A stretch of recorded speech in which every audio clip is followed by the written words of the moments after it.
नमस्कार। यह है कहानियों का अद्भुत संसार किस्सा कहानी। और किस्सा कहानी में आज मैं मंजीत ठाकुर आपको सुना रहा हूँ मशहूर कथाकार रज़िया सज्जाद ज़हीर की कहानी नमक, जो भारत पाकिस्तान विभाजन के बाद सरहद के दोनों तरफ के विस्थापित पुनर्वासित जनों के दिलों को टटोलती हुई एक मानविक कहानी है। दिलों को टटोलने की इस कोशिश में अपने पराये देश परदेश की कई प्रचलित धारणाओं पर सवाल खड़े किए हैं। तो सुनिए कहानी नमक। उन सिख बीवी को देखकर सफिया हैरान रह गई थी। किस कदर वो उसकी मां से मिलती थी। वही भारी भरकम जिस्म, छोटी छोटी चमकदार आंखें जिनमें नेकी, मोहब्बत और रहमदिली की रोशनी जगमगाया करती थी। चेहरा जैसे कोई खुली हुई किताब, वैसा ही सफेद बारीक मलमल का दुपट्टा जैसा उसकी अम्मा मुहर्रम में ओढ़ा करती थी। जब सफिया ने कई बार उनकी तरफ मोहब्बत से देखा तो उन्होंने भी उसके बारे में घर की बहू से पूछा। उन्हें बताया गया कि ये मुसलमान है, कल ही सुबह लाहौर जा रही हैं अपने भाइयों से मिलने, जिन्हें इन्होंने कई साल से नहीं देखा। लाहौर का नाम सुनकर वे उठकर सफिया के पास आ बैठी और उसे बताने लगी कि उनका लाहौर कितना प्यारा शहर है। वहां के लोग कैसे खूबसूरत होते हैं, उम्दा खाने और नफीस कपड़ों के शौकीन, सैर सपाटे के रसिया, जिंदा दिली की तस्वीर। कीर्तन होता रहा, वे आहिस्ता आहिस्ता बातें करती रही। सफिया ने दो एक बार बीच में पूछा भी, माता जी आपको तो यहां आए हुए बहुत साल हो गए होंगे। हाँ बेटी, जब हिंदुस्तान बना था तभी आए थे। वैसे तो अब यहां भी हमारी कोठी बन गई है, बिजनेस है, सब ठीक ही है, पर लाहौर बहुत याद आता है। हमारा वतन तो जी लाहौर ही है। फिर पलकों से कुछ सितारे टूट कर दूधिया आंचल में समा जाते हैं। बात आगे चल पड़ती है, मगर घूम फिर कर फिर उसी जगह पर आ जाती, साडा लाहौर। कीर्तन कोई 11 बजे खत्म हुआ। जब वे प्रसाद हाथ में लिए उठने लगी और सफिया के सलाम के जवाब में दुआएं देती हुई रुखसत होने लगी, तब सफिया ने धीमे से पूछा, आप लाहौर से कोई सौगात मंगाना चाहें तो मुझे हुक्म दीजिए। वे दरवाजे से लगी खड़ी थी, हिचकिचाकर बहुत आहिस्ता से बोली, अगर ला सको तो थोड़ा सा लाहौरी नमक लाना। 15 दिन यूं गुजरे कि पता ही नहीं चला। जिमखाना की शामें, दोस्तों की मोहब्बत, भाइयों की खातिरदारियां, उनका बस नहीं चलता था कि बिछड़ी हुई परदेसी बहन के लिए क्या कुछ कर दें। दोस्तों अजीजों का यह हाल कि कोई कुछ लिया आ रहा है, कोई कुछ, कहाँ रखें, कैसे पैक करें, क्यों कर ले जाएं, ये एक समस्या थी। और सबसे बड़ी समस्या थी बादामी कागज की एक पुड़िया की, जिसमें कोई सेर भर लाहौरी नमक था। सफिया का भाई एक बहुत बड़ा पुलिस अफसर था। उसने सोचा कि वो ठीक राय दे सकेगा। चुपके से पूछने लगी, क्यों भैया, नमक ले जा सकते हैं? वो हैरान होकर बोला, नमक? नमक तो नहीं ले जा सकते, गैर कानूनी है। और नमक का आप क्या करेंगी? आप लोगों के हिस्सों में तो हमसे बहुत ज्यादा नमक आया है। वो झुंझला गई, मैं हिस्से बकरे की बात नहीं कर रही हूं, आया होगा। मुझे तो लाहौर का नमक चाहिए, मेरी मां ने यही मंगवाया है। भाई की समझ में कुछ नहीं आया। मां का क्यों जिक्र था, वो तो बंटवारे से पहले ही मर चुकी थी। जरा नरमी से समझाने के अंदाज में बोली, देखिए बाजी, आपको कस्टम से गुजरना है, और अगर एक भी चीज ऐसे वैसे निकल आई तो आपके सामान की चिंदी चिंदी बिखेर देंगे कस्टम वाले। कानून जो, वो बिगड़ कर बोले, यार निकल आने का क्या मतलब? मैं क्या चोरी से ले जाऊंगी, छिपा के ले जाऊंगी? मैं तो दिखा के जता के ले जाऊंगी। भाई ये तो आप बहुत ही गलत बात करेंगी। कानून? अरे यार, फिर वही कानून कानून कहे जाते हो। क्या सब कानून हुकूमत के ही होते हैं? कुछ मोहब्बत, मुरब्बत, आदमियत, इंसानियत के नहीं होते? आखिर कस्टम वाले भी इंसान होते, कोई मशीन तो नहीं होते। हाँ, वे मशीन नहीं होते, पर मैं आपको यकीन दिलाता हूं कि वो शायर भी नहीं होते। उनको तो अपनी ड्यूटी करनी होती है। अरे बाबा, मैं कब कह रही हूं कि वो ड्यूटी न करें? एक तोहफा है, वो भी चंद पैसों का। शौक से देख लें, कोई सोना चांदी नहीं, स्मगल की हुई चीज नहीं, ब्लैक मार्केट का माल नहीं। अब आपसे कौन बहस करे? आप अदीब ठहरी और सभी अदीबों का दिमाग थोड़ा सा तो जरूर ही घुमा हुआ होता है। वैसे मैं आपको बता देता हूं कि आप ले नहीं जा पाएंगी और बदनामी मुफ्त में हम सब की होगी। आखिर आप कस्टम वालों को कितना जानती हैं? उसने गुस्से से जवाब दिया, कस्टम वालों को जाने या न जाने पर हम इंसानों को थोड़ा सा जरूर जानते हैं। और रही दिमाग की बात, सो अगर सभी लोगों का दिमाग हम अदीबों की तरह घुमा हुआ होता तो ये दुनिया कुछ बेहतर सी हो जाती भैया। मारे गुस्से के उसकी आंखों से आंसू बहने लगे थे। उसका भाई सिर हिलाकर चुप हो गया। अगले रोज 2 बजे दिन को उसे रवाना होना था। सुबह के लिए बहुत व्यस्त कार्यक्रम बन चुका था, इसलिए उसे सारी पैकिंग रात को ही करनी थी। कमरे का दरवाजा अंदर से बंद करके वो सामान बांधने लगी। इधर उधर फैली हुई चीजें धीरे धीरे सिमटकर सूटकेस और बिस्तर बंद में चली गई। सिर्फ 2 चीजें रह गई। एक तो वो छोटी सी टोकरी जिसमें कीनू थे, और एक दोस्त का तोहफा, संतरे और माल्टे को मिलाकर पैदा किया गया फल, माल्टे की तरह रंगीन और मीठा, संतरे की तरह नाजुक। और दूसरी थी वो नमक की पुड़िया। अब तक सफिया का गुस्सा उतर चुका था। भावना के स्थान पर बुद्धि धीरे धीरे उस पर हावी हो रही थी। नमक की पुड़िया ले तो जानी है, पर कैसे? अगर इसे हाथ में ले लें और कस्टम वालों के सामने सबसे पहले इसी को रख दें, लेकिन अगर कस्टम वालों ने न ले जाने दिया तो मजबूरी है, छोड़ देंगे। लेकिन फिर उस वायदे का क्या होगा जो हमने अपनी मां से किया था? हम अपने को सैयद कहते हैं, फिर वायदा करके झुठलाने के क्या मायने? जान देकर भी वादा पूरा करना होगा, मगर कैसे? अच्छा, अगर इसे कीनुओं की टोकरी में सबसे नीचे रख दिया जाए तो इतने कीनुओं के ढेर में भला इसे कौन देखेगा? और अगर देख लिया? नहीं जी, फलों की टोकरियां तो आते वक्त भी किसी की नहीं देखी जा रही थी। इधर से केले, इधर से कीनू सभी ला रहे थे, ले जा रहे थे।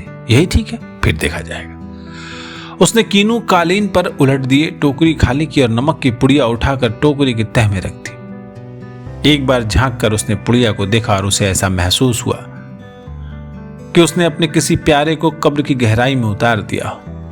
कुछ देर उकड़ू बैठी वो पुड़िया को तकती रही और उन कहानियों को याद करती रही जिन्हें वो अपने बचपन में अम्मा से सुना करती थी, जिनमें शहजादा अपने रान छिपाकर हीरा छिपा लेता था और देवों, खौफनाक भूतों और राक्षसों के सामने से होता हुआ सरहदों से गुजर जाता था। इस जमाने में ऐसी कोई तरकीब नहीं हो सकती थी, वरना वो अपना दिल चीर कर उसमें ये नमक छिपा लेती। उसने एक आह भरी। फिर वो कीनुओं को एक एक करके टोकरी में रखने लगी, पुड़िया के इधर उधर, आसपास और फिर ऊपर, यहां तक कि वो बिल्कुल छिप गई। आश्वस्त होकर उसने हाथ झाड़े, सूटकेस पलंग के नीचे खिसकाया, टोकरी उठाकर पलंग के सिरहाने रखी और लेटकर दोहर ओढ़ ली। रात को तकरीबन 1:30 बजे थे। मार्च की सुहानी हवा खिड़की की जाली से आ रही थी। बाहर चांदनी साफ और ठंडी थी।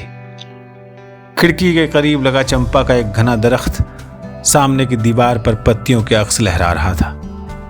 कभी किसी तरफ से किसी की दबी हुई खांसी की आहट, दूर से किसी कुत्ते के भौंकने या रोने की आवाज, चौकीदार की सीटी, और फिर सन्नाटा। यह पाकिस्तान था।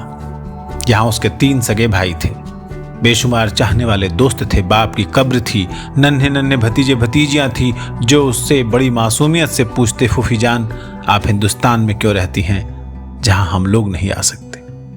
उन सबके और सफिया के बीच में एक सरहद थी और बहुत ही नोकदार लोहे की छड़ों का जंगला जो कस्टम कहलाता था। कल वो लाहौर से चली जाएगी। हो सकता है साल भर बाद फिर आए। 1 साल से पहले तो वो आ भी नहीं सकती थी, और यह भी हो सकता था कि अब कभी ना आ सके। उसकी आंखें आहिस्ता आहिस्ता बंद होने लगी। फिर उसे एक सफेद दुपट्टे का दूधी आंचल लहराता दिखाई देने लगा, जिस पर यहां वहां सितारे झिलमिला रहे थे। हमें वहां से आए तो बहुत दिन हो गए। यहाँ हमारी कोठी भी है, बिजनेस भी, हम यहाँ बस भी गए, पर हमारा वतन तो जी लाहौर ही है। फिर दिखा इकबाल का मकबरा, लाहौर का किला, किले के पीछे डूबते हुए सूरज की नारंगी किरणें, आसपास से फैलता उभरता अंधेरा, उस रंगीन अंधेरे में बहती हुई नरम हवा, उस हवा में रची हुई मौलसरी की खुशबू और मकबरे की सीढ़ियों पर बैठे हुए 2 इंसान, सिर झुकाए, चुपचाप, उदास, जैसे जो 2 बेजान परछाइयां। तो कल तुम चली जाओगी? हाँ। अब कब आओगी? मालूम नहीं, शायद अगले साल, शायद कभी नहीं। अचानक उसकी आंखें खुल गईं। शायद उसने मकबरे की सीढ़ियों के नीचे लगी धूप से एक पत्ती तोड़ी थी जिस पर ठंडी ओस जमनी शुरू हो गई थी। हुआ यह था कि नींद में करवट लेते हुए उसका हाथ कीनुओं से लबालब भरी टोकरी पर जा पड़ा था। रसीले ठंडे कीनू जिनको देते वक्त उसके दोस्त ने कहा था यह हिंदुस्तान पाकिस्तान की एकता का मेवा है। सफिया फर्स्ट क्लास के वेटिंग रूम में बैठी थी। दिल्ली तक का किराया उसके भाई ने दिया था। वो हाथ में टिकट दबाए वेटिंग रूम के बाहर प्लेटफॉर्म पर टहल रहा था। वो अंदर बैठी चाय की प्याली हाथ में लिए कीनुओं की टोकरी पर निगाहें जमाए ये सोच रही थी कि आसपास इधर इतने लोग हैं, लेकिन सिर्फ वही जानती है कि टोकरी की तह में कीनुओं के नीचे नमक की पुड़िया है। जब उसका सामान कस्टम पर जांच के लिए बाहर निकाला जाने लगा तो उसे एक झिरझिरी सी आई और एकदम से उसने फैसला किया कि मोहब्बत का यह तोहफा चोरी नहीं जाएगा, नमक कस्टम वालों को दिखाएगी। उसने जल्दी से पुड़िया निकाली और हैंडबैग में रख ली जिसमें उसका पैसों का पर्स और पासपोर्ट आदि थे। जब सामान कस्टम से होकर रेल की तरफ चला तो वो एक कस्टम अफसर की तरफ बढ़ी। ज्यादातर मेजें खाली हो चुकी थी। एक दो पर इक्का दुक्का सामान रखा था। वहीं एक साहब खड़े थे, लंबा कद, दुबला पतला जिस्म, खिचड़ी बाल, आंखों पर ऐनक। वे कस्टम अफसर की वर्दी पहने तो थे मगर उन पर वो कुछ जच नहीं रही थी। सफिया कुछ हिचकिचाकर बोली, मैं आपसे कुछ पूछना चाहती हूं। उसने नजर भरकर उसे गौर से देखा। बोले, फरमाइए। उनके लहजे ने सफिया की हिम्मत बढ़ा दी। आप कहां के रहने वाले हैं? उसने कुछ हैरान होकर फिर उसे गौर से देखा। मेरा वतन दिल्ली है। आप भी तो हमारी तरफ की ही मालूम होती हैं। अपने अजीजों से मिलने आई होंगी। जी हाँ, मैं लखनऊ की हूँ। अपने भाइयों से मिलने आई थी। वे लोग इधर आ गए हैं। आपको भी तो शायद इधर आए। जी हाँ, जब पाकिस्तान बना था तभी आए थे, मगर हमारा वतन तो दिल्ली ही है। सफिया ने हैंडबैग मेज पर रख दिया और नमक की पुड़िया निकाल कर उनके सामने रख दिया और आहिस्ता आहिस्ता रुक रुक कर उनको सब कुछ बता दिया। उन्होंने पुड़िया को धीरे से अपनी तरफ सरकाना शुरू किया। जब सफिया की बात खत्म हो गई तो उन्होंने पुड़िया को दोनों हाथों में उठाया, अच्छी तरह लपेटा और खुद सफिया के बैग में रख दिया। बैग सफिया को देते हुए बोले, मोहब्बत तो कस्टम से इस तरह गुजर जाती है कि यह कानून हैरान रह जाता है। वो चलने लगी तो वो भी खड़े हो गए और कहने लगे, जामा मस्जिद की सीढ़ियों को मेरा सलाम कहिएगा। उन खातून को यह नमक देते वक्त मेरी तरफ से कहिएगा कि लाहौर अभी तक उनका वतन है और दिल्ली मेरा, तो बाकी सब रफ्ता रफ्ता ठीक हो जाएगा। सफिया कस्टम के जंगले से निकलकर दूसरे प्लेटफॉर्म पर आ गई और वे वहीं खड़े रहे। प्लेटफॉर्म पर उसके बहुत से दोस्त, भाई, रिश्तेदार थे। हसरत भरी नजरों, बहते हुए आंसुओं, ठंडी सांसों और भिजे हुए होठों को बीच में से काटती हुई रेल सरहद की तरफ पड़ी। अटारी में पाकिस्तानी पुलिस उतरी, हिंदुस्तानी पुलिस सवार हुई। कुछ समझ में नहीं आता था कि कहां से लाहौर खत्म हुआ और किस जगह से अमृतसर शुरू हो गया। एक जमीन थी, एक जबान थी, एक सी सूरतें और लिबास, एक सा लबो लहजा और अंदाज थे। गालियां भी एक सी ही थी जिनसे दोनों बड़े प्यार से एक दूसरे को नवाज रहे थे। बस मुश्किल सिर्फ इतनी थी कि भरी हुई बंदूकें दोनों के हाथों में थी। अमृतसर में कस्टम वाले फर्स्ट क्लास वालों के सामान की जांच उनके डब्बे के सामने ही कर रहे थे। सफिया का सारा सामान देखा जा चुका था तो वो उन नौजवान कस्टम अफसर की ओर बढ़ी जो बातचीत और सूरत से बंगाली लगते थे। देखिए, मेरे पास नमक है थोड़ा सा। फिर उसने हैंडबैग खोला और वो पुड़िया उनकी तरफ बढ़ाते हुए, अटकते, झिझकते, हिचकिचाते हुए उनको सब कुछ कह सुनाया। उन्होंने सिर झुका लिया था, सुनते रहे, बीच बीच में सिर उठाते और गौर से उसे देखते फिर सुनने लगते। बात पूरी हो गई तो उन्होंने एक बार फिर सफिया को ऊपर से नीचे तक देखा। धीरे से बोले, इधर आइए जरा। चलते चलते उन्होंने एक दूसरे से कहा, इनके सामान का ध्यान रखिएगा। प्लेटफॉर्म के सिरे पर एक कमरा था, वे उसके अंदर घुसे। सफिया दाखिल होते हिचकिचाई। वे मुस्कुराकर बोले, आइए आइए ना।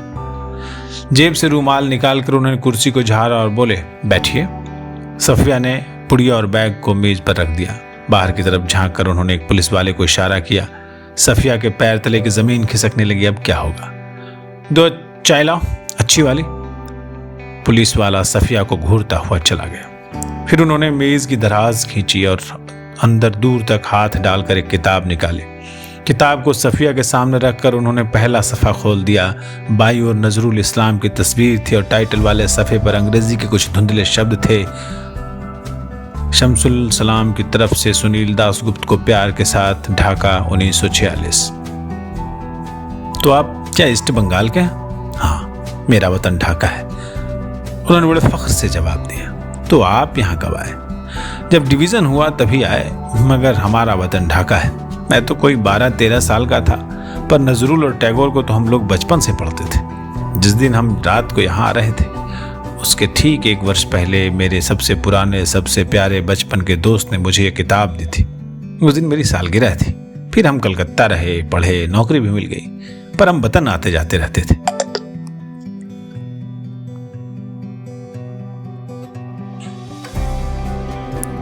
वतन?